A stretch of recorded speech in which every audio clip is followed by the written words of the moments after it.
Sir जय हिंद। Major general A K. Chaturvedi sir, जय हिंद। बहुत बहुत शुक्रिया समय देने के लिए sir. Yes, it's my pleasure. Thank you sir. Sir 2-3 अहम पॉइंट थे जो मुझे आपके साथ डिस्कस करने थे, जिन पे बात करनी थी।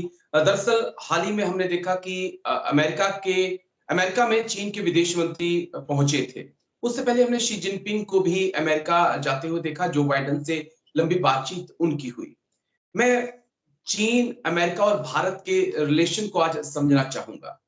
यहाँ पर हम ब्रिक्स में, एससीओ समिट में और G20 में भारत चीन के रिलेशन किस हद तक कड़वाहट में है वो देख चुके हैं। लेकिन दूसरी तरफ अमेरिका जहां एक तरफ भारत के साथ भी खड़ा हो रहा है, दूसरी तरफ चीन के साथ भी अपने रिश्तों को अच्छा करने में लगा हुआ है। इस ट्रायंगल को समझने की कोशिश और सवाल चीन और अमेरिका के रिलेशन को लेकर भी। कैसे हम देखें, पेंटागन से कभी-कभी ऐसी आवाज आती है कि अमेरिका के खिलाफ, चीन के खिलाफ सख्ती हो, लेकिन बाइडेन प्रशासन एक नरमी वाला रुख भी अपना रहा है। कैसे? देखिए राजेश, इसमें एक चीज हमको अच्छी तरह समझनी चाहिए कि हर देश के जो होते हैं उनके अपने एक नेशनल इंटरेस्ट होते हैं, और नेशनल इंटरेस्ट जो हैं वो दो लेवल पे होते हैं। एक तो स्ट्रेटेजिक लेवल पे होते हैं, जिससे कि मतलब और दूसरे होते हैं ओवरऑल रिलेशंस। तो जो 1972 में जब निक्सन ने चाइना गए थे और उन्होंने 1989 में पीआरसी को सोल चाइना का माना था, पीपुल्स रिपब्लिक ऑफ चाइना का। उस वक्त एक दूसरी सिचुएशन थी। सिचुएशन ये थी कि अमेरिका जो था वो चाहता था कि किसी तरीके से उस वक्त जो सोवियत यूनियन था उसको कैसे उसकी लकीर को छोटा किया जाए। तो इसलिए उनको लगा कि चाइना उनको लिए बड़ा मुफीद था, क्योंकि एक न्यूक्लियर पावर भी हो गया था 64 के बाद से, और बहुत उनको पॉसिबिलिटीज दिखी कि ट्रेड बढ़ सकता है, ये कर सकता है। तो आप गौर करो कि 72 से अभी तक एक्सेप्ट जिमी कार्टर सारे प्रेसिडेंट भी अमेरिका के चाइना गए हैं, तो चाइना से उनका एक अच्छा संबंध रहा। लेकिन जब कोल्ड वॉर खत्म हुई 1991 के बाद से, और तब से क्या हुआ कि धीमे धीमे करके जो ट्रेड का जो है, आज की तारीख में एडवर्स ट्रेड जो है दोनों के बीच में करीब 47% हो गया है, चाइना जो के फेवर में है। और चाइना जो इनका एक तरीके से जिसको कि ये मतलब सपोर्ट कर रहे थे, वो इनका कोलैबोरेटर से वो कॉम्पिटिटर बन गया है। तो उसके बाद 1917-18 से, अच्छा, इसमें चाइना ने बहुत सी चालाकियां भी की कि जो उन्होंने करेंसी के मैनिपुलेशंस किए, WTO के मेंबर 2001 के बनने के बाद बहुत सारी किया। तो अमेरिका को सडनली थ्रेट होने लगा है अब कि उनके सोल सुपर पावर का स्टेटस को चोट लग सकती है। तो इसमें उन्होंने शुरू किया कि जो 2017-18 से जब से ट्रम्प आए, तो वो इसी बिना पे आए थे कि भाई चाइना को हमें सुधारना है। तो ये जो सिचुएशन जो बिगड़ती गई, अभी क्या है कि चाइना को नीचे लाने के लिए, जैसे कि सोवियत यूनियन को नीचे लाने के लिए वो चाइना को लेके आए थे, अमेरिका का प्रयास ये है कि उसके बगल में किसको खड़ा किया जाए। तो इस पूरे जो एशिया में उनको एक ही एक ऐसा देश दिखता है जो कि चाइना के अगेंस्ट खड़ा हो सकता है। पोस्ट गलवान उन्होंने देख लिया कि इंडिया को वो मतलब दादागिरी इंडिया के साथ चाइना नहीं दिखा सकता है। तो उन्होंने क्या किया कि इंडिया को सपोर्ट करना शुरू किया। तो धीमे धीमे करके लॉट ऑफ जो मैन्युफैक्चरिंग है वो चाइना से इंडिया में लाने की कोशिश कर रहे हैं। हालांकि इसमें ऐसा इतना सच भी नहीं है, क्योंकि टिम कुक लास्ट ईयर ही गए थे वहां पे चाइना में, उन्होंने कहा था कि बहुत अच्छा सब कुछ चल रहा है। तो जहां पे इंडिया में एप्पल अपना प्रभुत्व बढ़ा रहा है और मैन्युफैक्चरिंग बेस बढ़ा रहा है, वो चाइना में कम नहीं कर रहा है। तो ये एक चीज रहा। दूसरा, अमेरिका को क्या लगा था कि वुहान वायरस के टाइम पे चाइना ने कुछ गड़बड़ी की थी, तो इसलिए चाइना की इकोनॉमी भी आजकल डाउन हो रही है, तो इसलिए वो उनको कोशिश कर रहे हैं दबाने की ना। ये तो एक साइड हो गई ना। इंडिया से जब वो बढ़ाना शुरू किया तो उनको क्या लगा कि अगर चाइना के ऊपर एशिया पैसिफिक में जो अगर कुछ किया जा सकता है तो वो इंडिया के सपोर्ट से किया जा सकता है। तो अभी देखिए कि वहां पे दो अलग अलग महकमे हैं अमेरिका में। एक पेंटागन है जो कि उनकी डिफेंस को देखता है, और दूसरा है स्टेट डिपार्टमेंट। ना पिछले साल जब मोदी जी गए अमेरिका, उसके जस्ट पहले ब्लिंकन कहाँ गए? चाइना में। अच्छा, अक्टूबर के महीने में वांग ही चाइना गए। इसके पहले तीन जो नॉट ओनली ब्लिंकन बल्कि जेनेट जो उनकी मिनिस्ट्री ऑफ जो उनकी फाइनेंस सेक्रेटरी हैं और जो उनके कॉमर्स सेक्रेटरी है वो भी चाइना गए। तो जहां एक तरफ वो अपने रिलेशंस चाइना से एकदम, क्योंकि जैसा मैंने पहले बताया कि अगर चाइना को उन्होंने बिल्कुल डाउन कर दिया तो इकोनॉमिक क्राइसिस होने का पूरा खतरा है। तो वो चाइना से एकदम से संबंध तोड़ नहीं सकते, क्योंकि चाइना अब बहुत ही इंपॉर्टेंट वर्ल्ड इकोनॉमी में बन गया है और उसके अपने इन्फ्लुएंस हैं। जैसे BRI बोला जाए, 155 देश हैं उसमें, और वो कई ट्रिलियन का हिसाब किताब है। अच्छा, जहां अगर करेंसी मैनिपुलेशन की बात करें, 3 ट्रिलियन का रिजर्व रखे बैठा है चाइना डॉलर का, तो वो तो जब चाहे डॉलर को नुकसान पहुंचा सकता है। तो अमेरिका का बड़ा इंटरेस्ट बड़ा क्लियर है कि वो, उसका इंटरेस्ट ये है कि एशिया पैसिफिक में, क्योंकि अगर आप उनकी एक स्ट्रेटजी को भी देखो तो एक जो एशिया पैसिफिक की है कि अगर ताइवान गिर जाता है तो कहाँ पहुंचता है चाइना? गुआम थ्रेटन हो जाएगा, जो एक तरह से उनका मेनलैंड हो जाता है। क्योंकि इस तरह से, अच्छा इधर हाल में वो मार्शल आइलैंड वगैरह में कई जगहों पे उन्होंने, चाइना ने अपने बेस बना लिए हैं, तो वो भी पैसिफिक में आगे बढ़ने की कोशिश कर रहे हैं। तो चाइना को वो डाउन करना चाहता है, जिसके लिए कि अमेरिकन सपोर्ट टू इंडिया बहुत इंपॉर्टेंट है। आपने देखा होगा कि एक तरफ तो वो स्टेट डिपार्टमेंट आपको पन्नू वगैरह के ऊपर आपको धमकाने की कोशिश कर रहा है, ह्यूमन राइट्स पे कोशिश कर रहा है, commission for international religious freedom के ऊपर आपको कोशिश कर रहा है, उनकी जो रिपोर्ट आ रही है। तो एक तरफ तो आपको स्टेट डिपार्टमेंट जैसे महकमे से ही वो चीजें इमिनेट हो रही, दूसरी तरफ आपने देखे MQ-9B अभी रिसेंटली साइन हो गया, माइक्रॉन इंडिया में आ रहा है। तो इसलिए ये जो है अमेरिका का जो बिल्कुल इंटरेस्ट बड़ा क्लियर है आज की तारीख में, कि जहां तक वो उनकी अपनी इकोनॉमी के लिए ये जो ये आर्म्स एंड एमिनिशन वाले कंपनीज हैं पहली 5, वो बहुत जरूरी हैं। और इंडिया जो है 1 से 3 बिलियन डॉलर का भी ये हुआ है, ये MQ-9B। तो इस तरीके से वो इंडिया को हाथ से जाने नहीं दे सकता, अमेरिका को वो चाइना को छोड़ नहीं सकता, इसलिए ये ट्रायंगल चल रहा है। भारत और चाइना के रिलेशन को भी समझना यहाँ पे जरूरी है। क्या ये दोनों मुल्क अमेरिका के हाथों में खेल रहे हैं? मैं इस प्रोस्पेक्टिव में पूछ रहा हूँ कि मैंने ब्रिक्स का उदाहरण दिया, मैंने SCO का दिया, मैंने G20 का दिया, 20-21 बार की कोर कमांडर मीटिंग, 28 बार राजनीतिक स्तर पर वार्ता, फिर उसके बाद भी सीमा विवाद का ना सुलझना।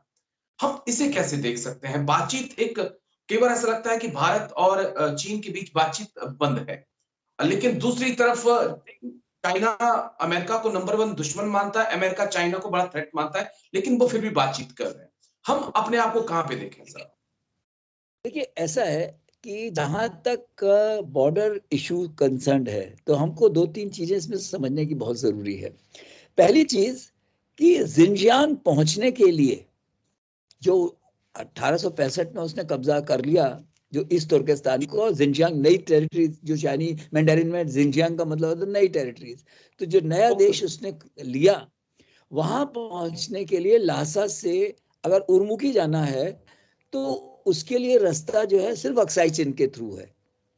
तो उसके लिए तारिम बेसिन का बहुत इंपॉर्टेंस है, वो उसको छोड़ नहीं सकता।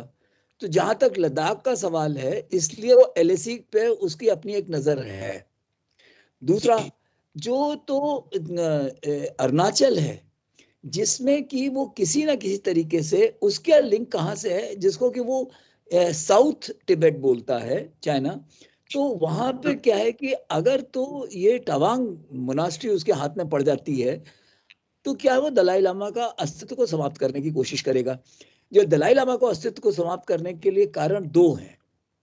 एक तो तिब्बत वो हाथ से जाने नहीं दे सकता, क्योंकि उससे पानी जो है, उससे 7 नदी जो है वो निकलती हैं, जो कि पानी का उसको बहुत अगर आप देखो इंडस, सतलज, अरुण, करनाली और ब्रह्मपुत्र और मेकोंग, ये अगर आप गिन लो तो इससे वो चाइना का जो पानी है, और उसकी तरफ दो नदियां जा रही हैं, हांगे और यांगसे जा रही हैं, तो उनका पानी में तो अभी खराब होता जा रहा है, तो उसको पानी की जरूरत है, तो तिब्बत को हाथ से जाने नहीं दे सकता।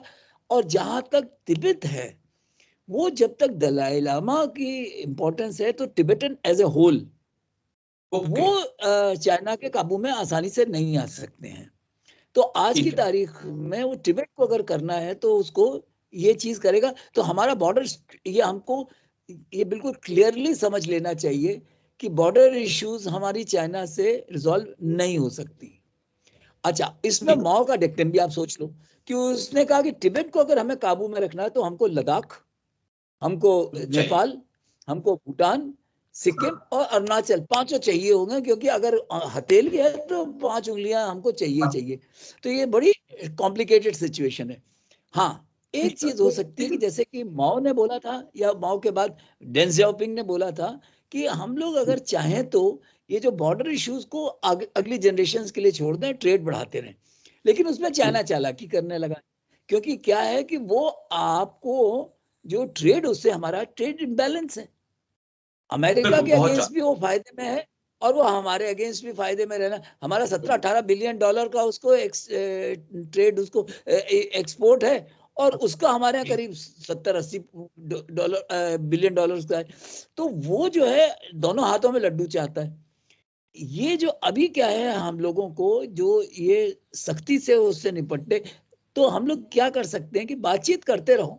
अच्छा, तीसरी चीज, चाइना एक उसका 10वीं शताब्दी से उनके अंदर एक विचार है कि मिडिल किंगडम कॉन्सेप्ट, कि भाई ऊपर भगवान है, बीच में मैं हूं, बाकी सारे जो हैं दे डोंट मैटर मच। तो वो जो है पूरा देश का सेंटर, दुनिया का सेंटर, वो कहता है चाइना है, और चाइना को राज करने का अधिकार है। तो उनके जो एक पावर की एरोगेंस है, आपने अगर देखा कि पिछली बार भी जो हमारे उनसे स्टैंड ऑफ हुआ, उसमें जब हम कैलाश पे जाके बैठे, तब कहीं जाके पहली बार इतिहास में पीछे हटा, क्योंकि उसको खतरा लगा कि हमारे कैलाश पे बैठने से उनका मोल्डो कैंट और उनका जो कोंकाला पास है, वो दोनों थ्रेटन होने लगे थे। तो वो जो है तभी सुनता है। मिलिट्री लिहाज से देखें तो शायद एक बड़ी चूक थी।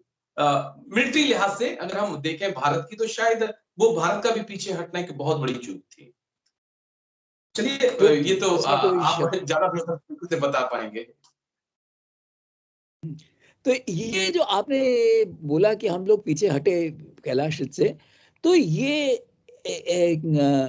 जो जैसा, हालांकि लोग कह रहे हैं कि लोगों का कहना है कि हम जब चाहे उस पर जाके दोबारा जा सकते हैं, उसके लिए इंफ्रास्ट्रक्चर डेवलपमेंट हो रहा है। लेकिन हमको याद रखना चाहिए कि हमारी ये स्ट्रैटेजी उसकी समझ में आ चुकी है।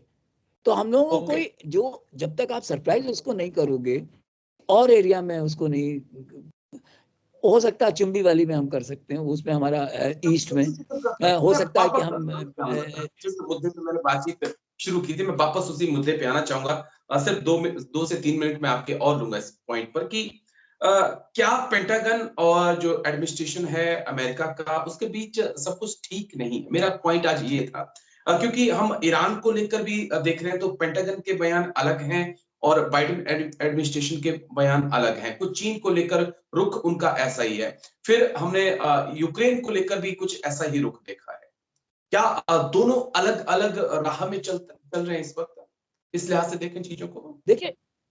देखिए ऐसा है कि जिसको कहते हैं ना कि अगर कुछ लोग होते हैं वो ग्लास को हाफ फुल देखते हैं, कुछ लोग ग्लास को हाफ एम्प्टी देखते हैं। या आप शीशे में आप देख रहे हो तो एक एंगल आपको दिख रहा है, दूसरे को दूसरा एंगल दिख रहा है। तो पेंटागन और स्टेट डिपार्टमेंट दोनों अलग अलग ढंग से देख रहे हैं। पेंटागन सिर्फ सिक्योरिटी सिचुएशंस को देख रहा है, वेयर एज जो स्टेट डिपार्टमेंट है वो ओवरऑल अपना देखने की कोशिश कर रहा है। इसमें जरूरी है कि अगर स्ट्रांग प्रेसिडेंट होगा तो दोनों रास्ते पे आ जाएंगे, लेकिन अगर स्ट्रांग प्रेसिडेंट नहीं होगा तो ये वीकनेस चलेगी कि दोनों अपनी अपनी ढपली, अपने अपना राग अलाप रहे हैं। तो आज की तारीख में जो आप कह रहे हो कि स्टेट डिपार्टमेंट और जो पेंटागन है वो सेम पेज पे नहीं है, ये इसमें कोई शक नहीं है। चाहे वो ताइवान की इशू हो, चाहे इंडिया अमेरिका इशू हो, चाहे ईरान इशू हो, चाहे यूक्रेन इशू हो, तो दोनों का अपना सोचना, क्योंकि अगर आपने जैसे यूक्रेन का जिक्र किया ना, पेंटागन कहता है कि भाई जितने हथियार देने थे दे चुके, अब तुम इससे आगे कुछ नहीं हम देंगे तुमको, क्योंकि हमारा अपना स्ट्रेटेजिक रिजर्व जा रहे हैं। लेकिन स्टेट डिपार्टमेंट को लगता है कि अगर यूक्रेन की लड़ाई हम लोगों से अगर निकल गई हाथ से, तो क्या है कि बहुत सारे ऐसे फेंस सिटर हैं, चाहे हंगरी हो चाहे रोमानिया हो, ये लोग उनके हाथ से काबू से बाहर हो जाएंगे। तो उनको उधर को, ईरान का जहां तक सवाल है, ईरान को, उनको मालूम है कि अगर ईरान से वो दोस्ती करने की कोशिश, जैसे कि आज भी आपने देखा होगा पेपर में कि आया है कि वो कह रहे हैं कि स्टेट डिपार्टमेंट कह रहा है कि वो एक सहमति बनती दिख रही है हमस के ऊपर। लेकिन पेंटागन को लगता है कि अगर ईरान को हमने खुला छोड़ दिया तो हमारा सेंट्रल जो एशिया और you can say Caspian basin, या आप आगे बढ़ लो मिडिल ईस्ट में, तीनों में हमको नुकसान हो सकता है, हमारे एसेट्स को नुकसान हो सकता है।